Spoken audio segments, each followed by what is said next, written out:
Assalamualaikum warahmatullahi wabarakatuh. Salam jumpa pemirsa Dirgahayu Indonesia. Berjumpa kembali di Agropolitan News edisi hari ini. Selain dua berita tadi, kami juga akan menyajikan beragam berita terkini dan menarik lainnya dari wilayah Malang Raya. Bersama saya Yuni Budi Almeren, berikut Agropolitan News selengkapnya untuk Anda.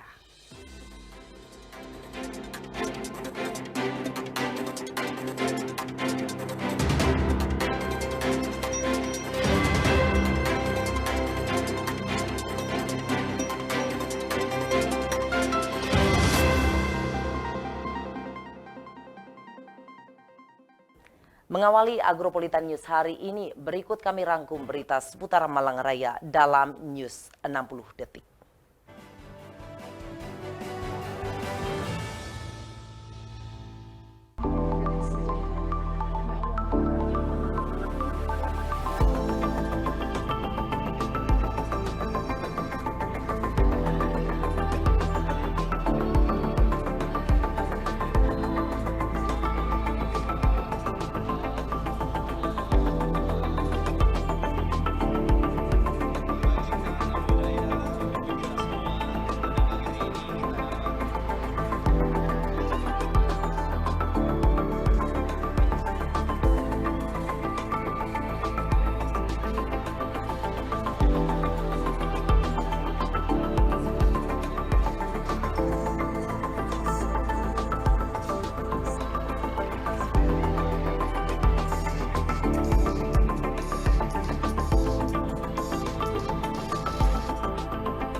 Sekelompok warga kampung di Perum Bumi Banjar Arum Asri Estate Singosari Kabupaten Malang kalang kabut diserang ular saat menggelar upacara bendera Kamis pagi. Takut digigit ular, warga berlarian menyelamatkan diri setelah mendengar peringatan kedaruratan dari pengeras suara. Warga yang panik segera membawa keluarganya untuk dievakuasi. Sementara pemuda dan bapak-bapak setempat bahu-membahu mendatangi lokasi adanya ular. Dalam sekejap, ular berhasil dijinakan oleh warga. Beruntung tidak ada korban yang sempat digigit ular karena ini adalah simulasi penanggulangan kedaruratan setempat secara swadaya. Warga RT 14 RW 11 Perum Banjar Arum Asri Estate Singosari Kabupaten Malang menerapkan early warning system skala mikro di lingkungan permukiman. EWS berbasis aplikasi Android ini terkoneksi ke sejumlah pengeras suara di sudut kampung. Jika ada kondisi darurat, warga tinggal mengakses aplikasi di ponsel, tinggal pilih kondisi kedaruratan dan akan disiarkan melalui pengeras suara.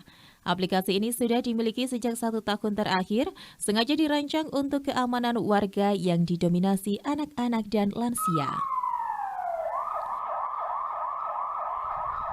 Perhatian, saat ini sedang terjadi kondisi darurat di rumah Bapak Suher.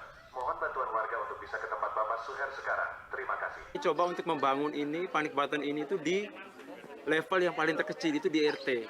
Dan panic button ini sudah berjalan kurang lebih sudah setahun. Ya, jadi panic button ini sudah berjalan sudah setahun di sini dan semua itu aplikasi sudah terpasang di handphonenya warga kita. Jadi kalau ada mendapati suatu darurat ya, kondisi darurat itu langsung ditekan dan warga langsung menuju ke titik lokasi terjadinya darurat tersebut. Ada toa ya, toa di beberapa titik di lingkungan kami sehingga kalau ada warga yang mendapati darurat itu langsung ditekan dari handphone dan toa langsung berbunyi dan warga itu secara cepat itu langsung menuju ke titik lokasi daripada kita lewat WA yang masih kadang-kadang masih tidur. Tapi kalau toa kan bunyinya kan besar banget, otomatis warga itu akan terbangun dan langsung menuju ke titik lokasi. Sempat ada hewan yang masuk ke dalam rumah dan salah satu warga menekan tombol panic button dan langsung secepat itu warga langsung datang ke titik lokasi. Tidak hanya untuk kedaruratan, aplikasi ini juga dimanfaatkan warga untuk penyiaran berbagai informasi penting, seperti dengan menggunakan aplikasi dapat mengatasi masalah darurat lebih cepat dan menghidupkan semangat gotong royong serta tenggang rasa antara sesama warga. Dari Kabupaten Malang, Dion Arista, ATV melaporkan.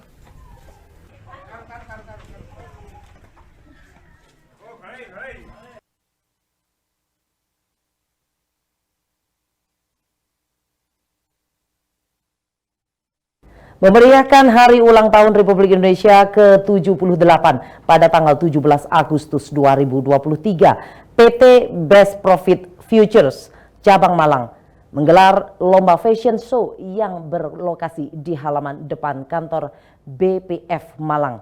Para peserta lomba berasal dari karyawan dan jurnalis dari Persatuan Wartawan Indonesia Ranting Malang Raya.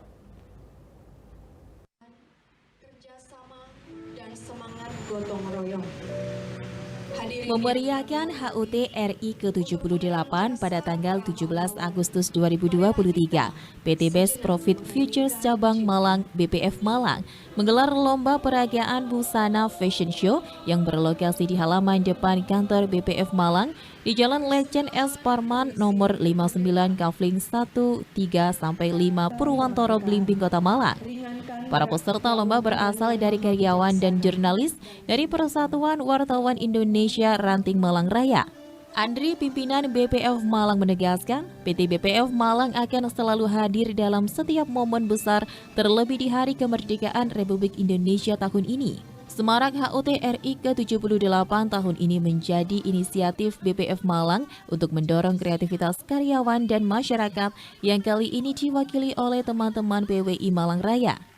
Selain menyimbolkan persatuan yang erat dari berbagai elemen di BPF Malang, peringatan HUT RI ke-78 di lingkungan kerja PT BPF mengabarkan bahwa pertumbuhan ekonomi negeri sudah semakin membaik. Hal tersebut bisa dilihat dari peningkatan jumlah nasabah yang bergabung dengan PT BPF di sektor investasi berjangka. Dan tahun ini PT Best Profit Future Malang kembali meraih juara. Pada Juli 2023, PT Best Profit Futures BPF kembali menduduki peringkat pertama untuk pialang gabungan teraktif. Pemeringkatan ini merupakan laporan yang dirilis oleh PT Bursa Berjangka Jakarta, Jakarta Futures Exchange, dan PT Clearing Berjangka Indonesia Persero setiap bulan untuk 10 perusahaan pialang berjangka dan pedagang teraktif yang menjadi anggota dua institusi ini.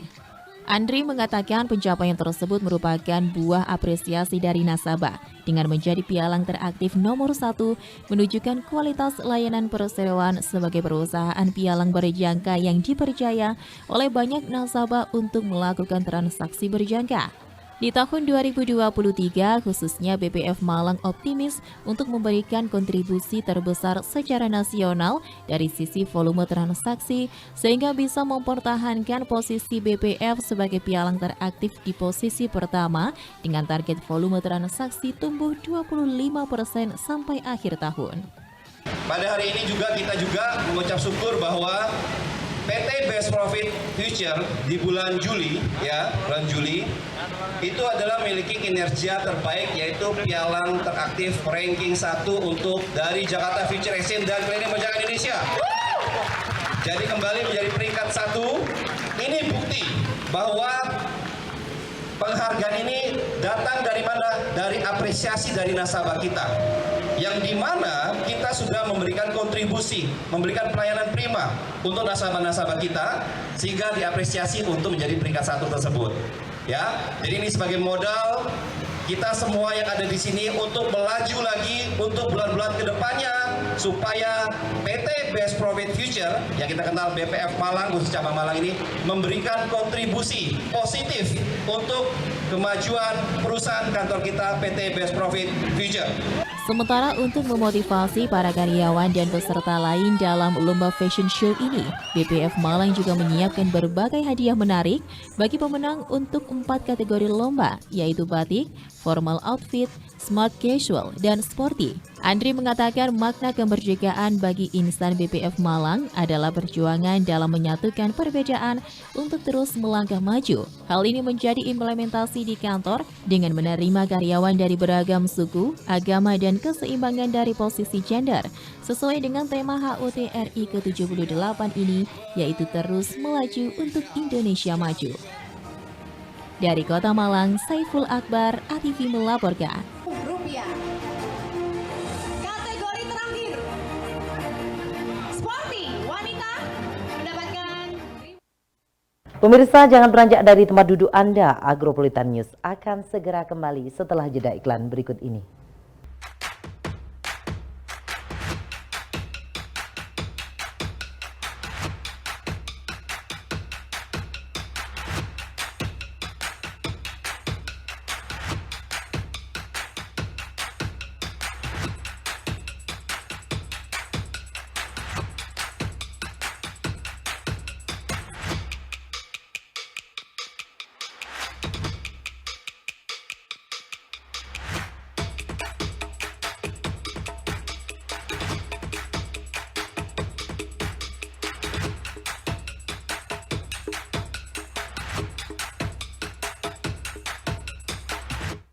Definisi netralitas.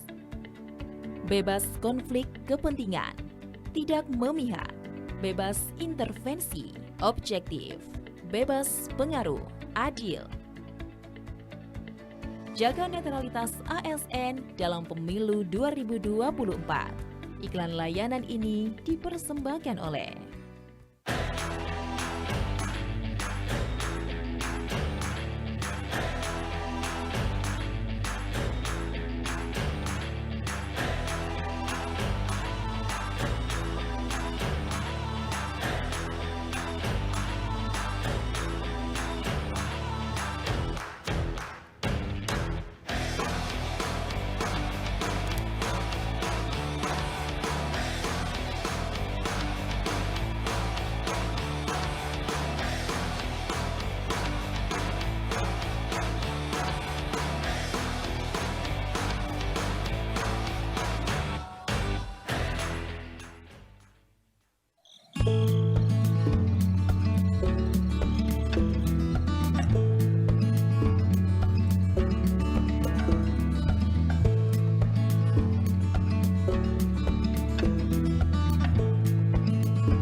Terima kasih pemirsa, Anda masih setia di Agropolitan News. Dipimpin Ketua DPRD Kota Batu, rapat paripurna DPRD agenda mendengarkan pidato kenegaraan Presiden Republik Indonesia berpedoman surat edaran Menteri Sekretaris Negara tanggal 8 Agustus tahun 2023 perihal pedoman peringatan hari ulang tahun ke-78 kemerdekaan Republik Indonesia 2023. Liputannya untuk Anda.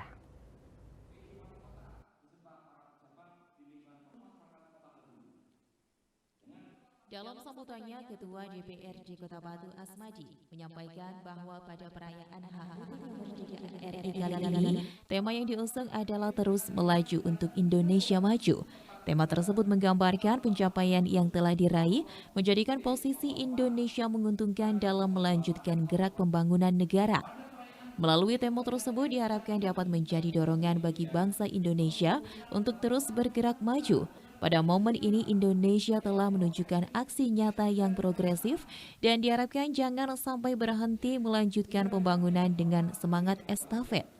Dirgahayu Kemerdekaan Republik Indonesia ke-78 pada tahun ini mengajak seluruh elemen bangsa untuk melaju bersama dan menggelorakan semangat perjuangan yang belum berakhir. Selayaknya olahraga estafet yang merefleksikan semangat kolektif, berharmoni, berkolaborasi serta sinkronisasi irama gerak dan sinergi pikiran dari tiap-tiap pelari untuk satu tujuan. Dan juga estafet yang bersifat kolektif melibatkan setiap elemen bangsa untuk bergotong royong menuju Indonesia maju, bersinergi dalam satu irama, satu asa, satu bangsa. Ini adalah energi gerak untuk bangsa Indonesia agar laju momentum ini terus melaju untuk Indonesia maju. Hal ini bertujuan untuk menciptakan sumber daya yang unggul dan siap menghadapi persaingan global. Keberlanjutan progres pembangunan yang terus berlanjut dan tidak pernah berhenti dengan melibatkan setiap elemen bangsa untuk membangun bangsa dan negara yang adil, makmur, sentosa, bergotong royong menuju Indonesia maju. Oleh karena itu, dengan tema peringatan Hari Ulang Tahun Kemerdekaan RI yang ke-78 ini, Ketua DPRD Kota Batu mengajak untuk menteladani dan mencontoh semangat kerja keras serta bekerja sama, bahu-membahu antara pemimpin dan masyarakat guna mencapai cita-cita proklamasi dengan mengisi kemerdekaan melalui pembangunan di segala bidang dalam rangka mencapai bangsa yang maju, makmur, dan sejahtera bagi seluruh rakyat Indonesia. Dari Kota Batu, Abraham Patrika, ATV melaporkan. Tepat Kamis tanggal 17 Agustus 2023 di lapangan Sumber Sekar, Kecamatan Dau, Kabupaten Malang, telah dilaksanakan upacara untuk menyambut Hari Ulang Tahun Kemerdekaan Republik Indonesia yang ke-78 tahun 2023. Pada pelaksanaan upacara tersebut dihadiri oleh Forum Koordinasi Pimpinan Kecamatan, Kepala Desa, serta jajaran kependidikan se-Kecamatan Dau. Liputannya untuk Anda.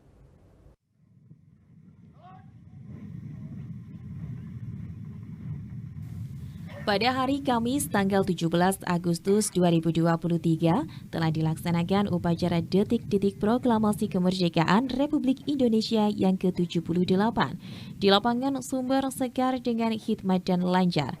Diiringi dengan pasukan Paskibra, mereka tampil sangat luar biasa di saat mengibarkan bendera merah putih dengan diiringi lagu kebangsaan Indonesia Raya. Upacara ini banyak dihadiri oleh para tamu undangan dan setelah selesai upacara pengibaran bendera merah putih, acara dilanjutkan dengan menyanyikan lagu nasional oleh tim paduan suara dan penampilan drum band, polisi cilik, serta penampilan kolosal pantomim dari siswa-siswi di beberapa sekolah se-Kecamatan Dau. Seusai upacara dilanjutkan dengan acara tasyakuran, kemudian upacara penurunan bendera merah putih untuk memperingati Hari Ulang Tahun Kemerdekaan Republik Indonesia yang ke-78 tahun 2023 dilaksanakan di sore hari. Dan sebelum upacara dimulai ditampilkan beberapa pertunjukan seperti drum band dari siswa-siswi dan tari sanduk dari ibu-ibu desa Sumber Sekar. Upacara penurunan bendera merah putih pun berjalan dengan hikmat. Camat Dau Dr. Andes Hadi Sucipto MAP menyampaikan sangat bangga telah menyelenggarakan upacara ini dengan sukses dan lancar. Harapan kami tentunya kita sudah 3 tahun yang lalu sudah melaksanakan kegiatan upacara di lapangan karena ada wabah pandemi COVID-19 itu, tapi mulai tahun ini alhamdulillah kita bisa melaksanakan kembali untuk mengisi daripada Hari Ulang Tahun Kemerdekaan ini, melaksanakan kegiatan. Dari Kabupaten Malang, Budi Yulianto, ATV melaporkan. Pemirsa, jangan beranjak dari tempat duduk Anda. Agropolitan News akan segera kembali setelah jeda iklan berikut ini.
selendang sari, seni pertunjukan, dangdut, dan campur sari. Setiap hari Selasa, jam 7:30 malam, live hanya di ATV.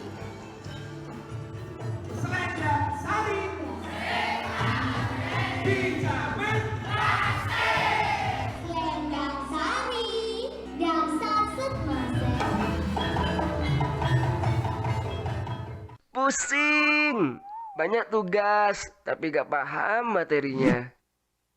Pengen jadi juara kelas, tapi bingung harus gimana. Mau pergi bimbel, tapi capek keluar rumah. Eits, tenang. Tonton aku aja. Kan ada kelas di ATV. Hah? Ada kelas di ATV? Ada kelas di ATV. Program pembelajaran online yang bisa diakses melalui channel ATV, YouTube, dan aplikasi mobile streaming Agropolitan TV. Bekerja sama dengan Dinas Pendidikan Kota Batu, ada kelas di ATV menghadirkan guru-guru yang hebat dari sekolah yang ada di Kota Batu. Di sini, kamu bisa mengikuti berbagai mata pelajaran secara lengkap. Jangan sampai ketinggalan. Ada kelas di ATV setiap hari Senin sampai Jumat pukul 3 sore. Hanya di ATV, bersama membangun negeri. Assalamualaikum warahmatullahi wabarakatuh. Merdeka!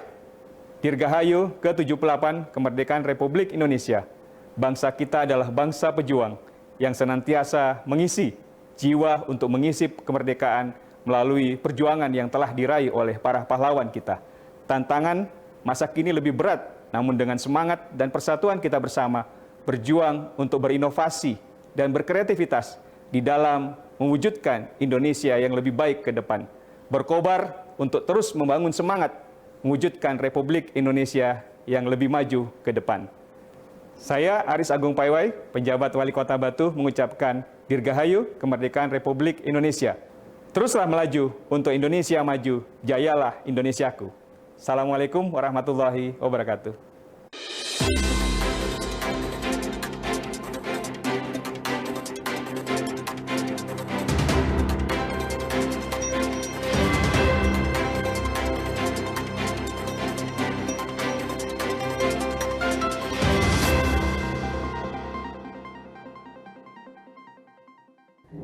Terima kasih pemirsa, Anda masih setia di Agropolitan News.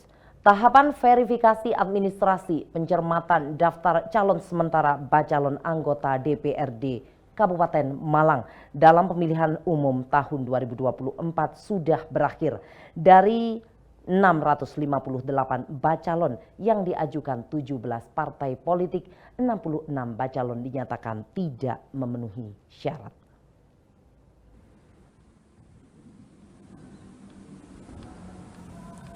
Sebanyak 66 bakal calon anggota legislatif Kabupaten Malang tidak memenuhi syarat atau TMS. Dari hasil tahapan verifikasi administrasi pencermatan dokumen pengajuan, 658 bakal calon yang diterima Komisi Pemilihan Umum Kabupaten Malang, terdapat 592 bacalon yang dinyatakan memenuhi syarat. Dari 66 bacalon yang dinyatakan tidak memenuhi syarat tersebut karena dokumen administrasi yang tidak sesuai yang dimaksud JPKPU, Peraturan Komisi Pemilihan Umum dan Sistem Informasi Pencalonan atau SILON. Di antaranya dokumen surat dari pengadilan yang tidak sesuai, bacalon tidak bisa memenuhi dokumen fotokopi ijazah yang seharusnya dilegalisir pihak sekolah maupun institusi lain yang berwenang. Bakal calon yang tidak memenuhi syarat jumlah terbanyak dari PKN, Partai Kebangkitan Nusantara dengan 26 bacalon, disusul dari Partai Hanura dengan 21 bacalon, serta 13 dari Partai Gelora. Sementara Perindo dan Partai Buruh masing-masing 2 calon, serta PSI dan PBB masing-masing 1 calon yang dinyatakan TMS. 658 bacalon yang diajukan 17 partai politik, terdapat 66 yang TMS atau tidak memenuhi syarat karena dokumennya yang tidak sesuai sebagaimana yang dimaksud di SILON. Terus kemudian dari jumlah itu yang memenuhi syarat ada 592 bacalon dari 17 partai politik. 592 bacalon ini yang akan kemudian nanti masuk ke rancangan DCS yang akan kita umumkan tanggal 19 Agustus 2023 sampai tanggal 23 Agustus 2023. Dari yang di TMS ini seperti apa? Kenapa kok masuk TMS ini?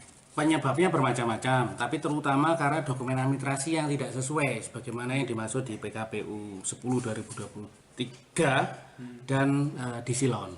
Misalnya ada dokumen surat keterangan pengadilan yang dimaksud di situ, tetapi yang diunggah ternyata bukan surat itu atau surat yang lain. Misalnya ada lagi surat keterangan ijazah, fotokopi ijazah yang harus dilegalisir oleh pihak yang berwenang, sekolahnya atau institusi lain yang berwenang, itu tidak disertakan dan tidak dilakukan perbaikan hingga batas waktu kemarin. Di sini yang terbanyak ya dari jumlah TMS ada 26 bacalon, itu dari PKN. Itu dari 50 bacalon yang diajukan, 26 TMS, 24 yang MS. Kalau yang posisi kedua ada Partai Hanura, itu 21 yang TMS dan 29 yang MS. Dari hasil pencermatan ini mungkin tahapan selanjutnya sudah. Nanti akan kita umumkan di tanggal 19 nanti Mas. 19 sampai 23 diumumkan media massa rancangan daftar calon sementara. Yang kemudian dapat ketika dipublikasi masyarakat dapat memberikan masukan dan tanggapan kepada KPU. Hasil akhir tahapan penerimaan dokumen pengajuan bakal calon anggota DPRD Kabupaten Malang pada masa pencermatan nantinya akan dipakai sebagai rancangan daftar calon sementara. Sementara hasilnya akan diumumkan di media massa pada 19 Agustus hingga 23 Agustus 2023 dan selanjutnya masyarakat bisa memberi masukan terkait daftar calon sementara. Dari Kabupaten Malang, Max Munir, ATV melaporkan. Segala persiapan dilakukan oleh Dinas Perhubungan Kota Batu terkait dengan pengoperasian Balai Uji Kir Kota Batu, di mana proses pengoperasionalnya menunggu launching yang rencananya akan diadakan di akhir bulan Agustus.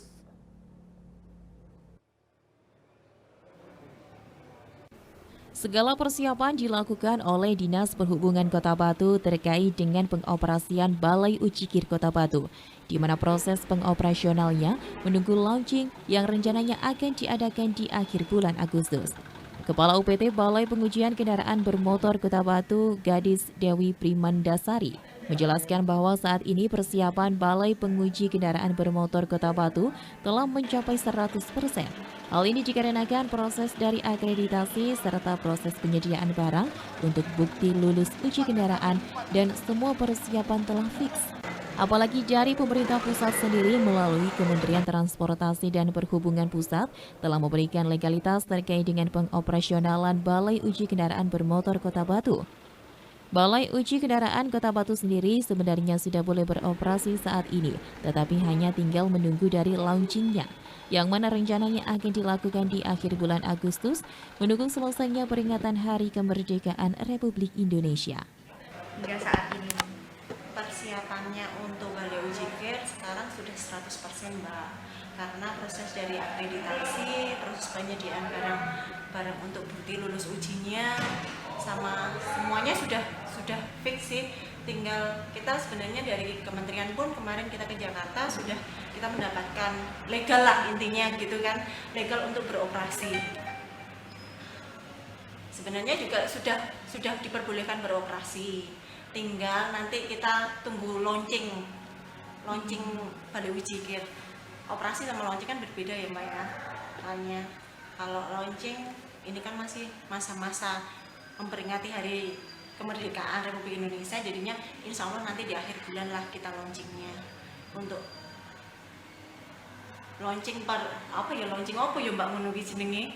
Launching Balai Uji Kir akhir Agustus berarti. Akhir Agustus insya Allah pokoknya dalam bulan ini deh Mbak. Dari Kota Batu, Abraham Patrika, ATV melaporkan. Pemirsa, jangan beranjak dari tempat duduk Anda. Agropolitan News akan segera kembali setelah jeda iklan berikut ini.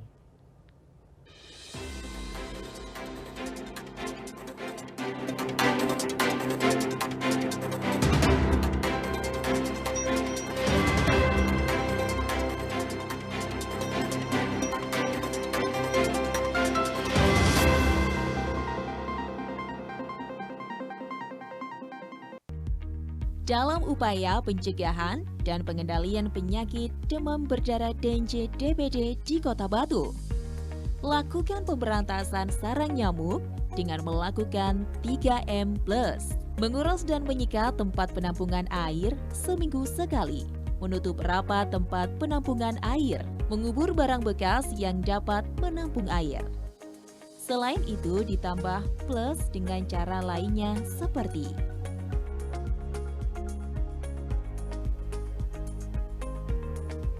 masyarakat dapat melaksanakan bulan bakti gerakan pemberantasan sarang nyamuk 3M+ serentak tiap hari Jumat, minggu keempat bulan Maret dan Juli tiap tahunnya.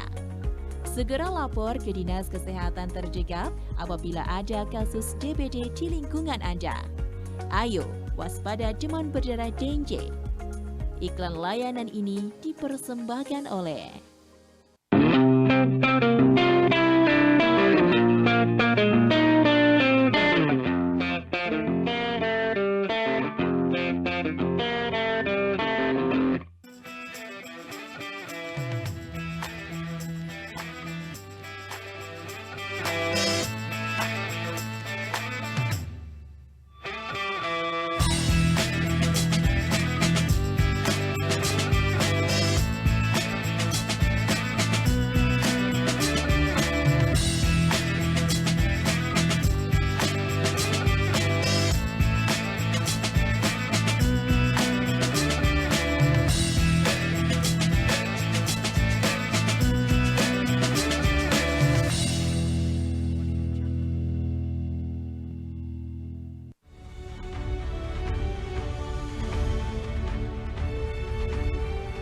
Assalamualaikum warahmatullahi wabarakatuh. Saya Asmadi, Ketua DPRD Kota Batu. Saya Nur Rahman, Wakil Ketua DPRD Kota Batu. Saya Delisianto, Wakil Ketua DPRD Kota Batu. Indonesia memiliki kedudukan terhormat di mata dunia. Marilah bersama-sama terus melaju menjadi manusia Indonesia yang unggul, tegas dan lugas. Mari bersama-sama berkolaborasi secara kolektif, solid, stabil, dan sinkron untuk mencapai satu tujuan Indonesia maju. Mari kita semua berjanji untuk membawa negara kita tercinta ini ke tingkat yang lebih tinggi. Mari bersama-sama bergotong royong, berharmoni dalam memajukan kesejahteraan rakyat. Selamat Hari Ulang Tahun Kemerdekaan ke-78 Republik Indonesia. Terus melaju untuk Indonesia maju. Merdeka! Merdeka!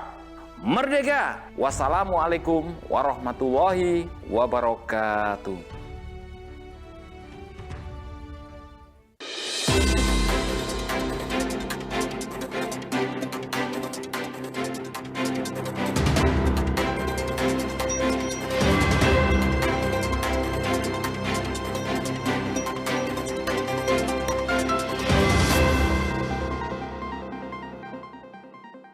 Terima kasih pemirsa, Anda masih setia di Agropolitan News. Imam Al-Fatih, sosok pria dermawan dari Surabaya, merupakan pendiri komunitas seduluran tanpa memandang jabatan atau STMJ. Sosok sederhana mantan penjual asongan di Terminal Tuban ini tidak pernah lelah dalam hal kebaikan dengan membantu warga yang membutuhkan. Apa saja aksi sosial yang dilakukan komunitas STMJ ini? Berikut liputannya untuk Anda.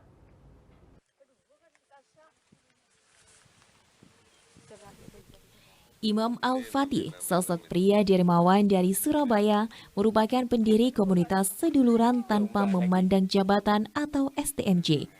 Sosok sederhana mantan penjual asongan di Terminal Tuban ini tidak pernah lelah dalam hal kebaikan dengan membantu warga yang membutuhkan.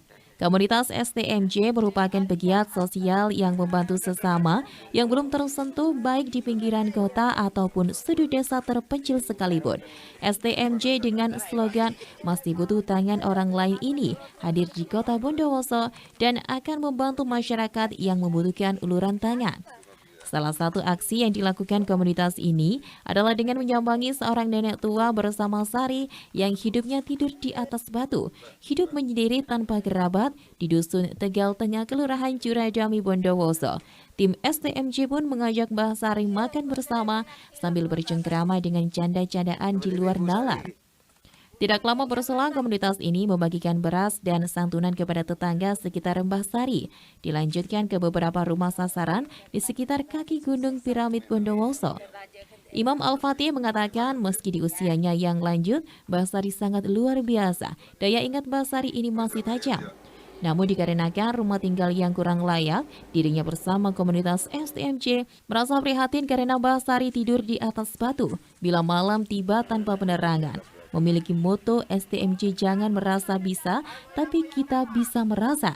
Setiap pekan Imam Al-Fatih bersama komunitas terus berkeliling dari desa ke desa untuk menyalurkan bantuan bagi warga yang terlupakan dari dan belum terbentuk oleh bantuan manapun. Beliaunya luar biasa, walaupun sudah usia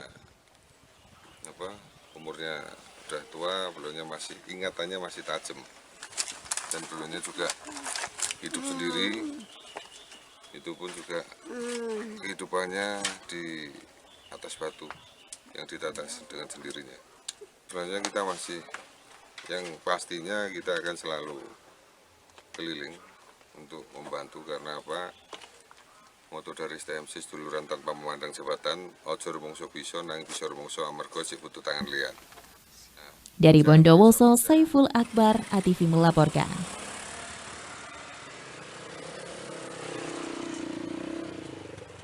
Papua adalah sebuah provinsi di Indonesia yang terletak di Pulau Nugini, bagian barat atau West New Guinea. Luas wilayah Papua setara dengan 16,64% seluruh wilayah Indonesia. Dengan luasan tersebut ada 255 kelompok suku asli. Dengan adat dan budayanya yang menghuni bumi cendrawasih dari ratusan kelompok, terdapat 5 suku yang dikenal karena keunikannya. Dan pemirsa, berikut fakta unik suku di Papua. Terangkum dalam News Fakta dan Unik untuk Anda.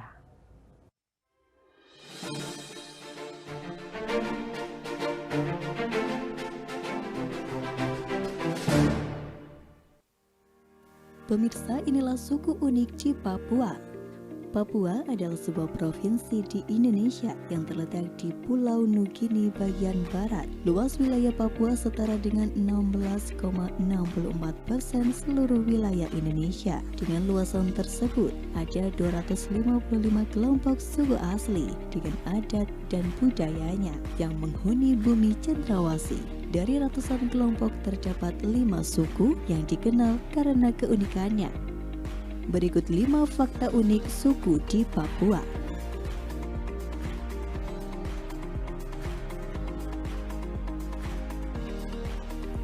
Suku Asmat. Suku Asmat menjadi salah satu suku terbesar yang bermukim di Papua. Orang-orang Asmat terkenal karena seni pahatan dan ukirannya yang mendunia. Berbeda dengan suku di pedalaman lainnya, suku Asmata mengkonsumsi sagu sebagai makanan utama. Orang-orang Asmat memiliki kepercayaan bahwa mereka berasal dari Fumeripit.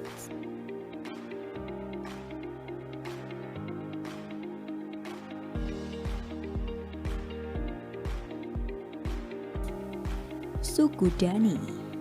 Suku Dani juga menjadi salah satu suku terbesar di Papua yang mendiami di daerah pegunungan. Keunikan suku Dani tak hanya dari rumah adatnya yang diberi nama Honai. Salah satu tradisi suku Dani adalah Niki Palek atau memotong jari sebagai ungkapan duka cita. Pemotongan jari dilakukan jika ada anggota keluarga yang meninggal. Selain sebagai ungkapan duka cita, hal ini juga dilakukan untuk mencegah malapetaka yang akan menimpa keluarga lain.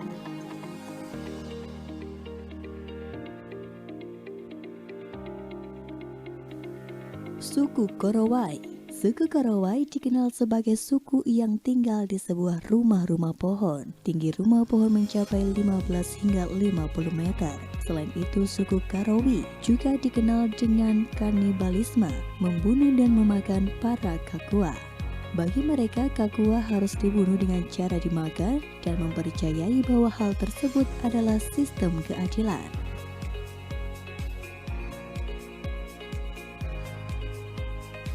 Suku Muyu adalah salah satu suku di Papua yang mendiami daerah sekitar Sungai Muyu Timur, Laut Merauke. Salah satu hasil budaya suku Muyu yaitu ote. Ote adalah mas kawin yang secara turun-temurun digunakan oleh orang Muyu di Kabupaten Bofet di Goel, Papua.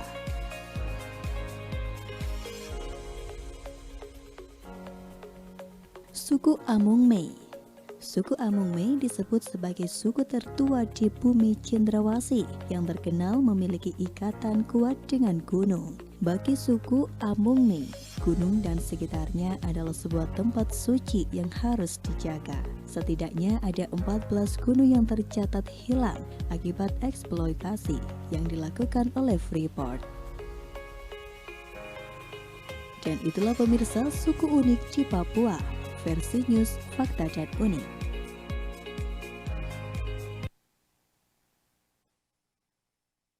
Dan pemirsa, berikut perakiraan cuaca Sabtu 19 Agustus 2023 untuk daerah Malang Raya dari Badan Meteorologi, Klimatologi, dan Geofisika BMKG Stasiun Klimatologi Kelas 2 Malang. Dan pemirsa, informasi tadi sekaligus menutup Agropolitan News edisi hari ini. Nantikan informasi menarik lainnya pada esok hari di jam yang sama. Mewakili kerabat kerja yang bertugas, saya Yuni Budi Almeren mengucapkan terima kasih atas kebersamaan Anda. Wassalamualaikum warahmatullahi wabarakatuh. Dirgahayu Indonesia.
Balik lu ke macam.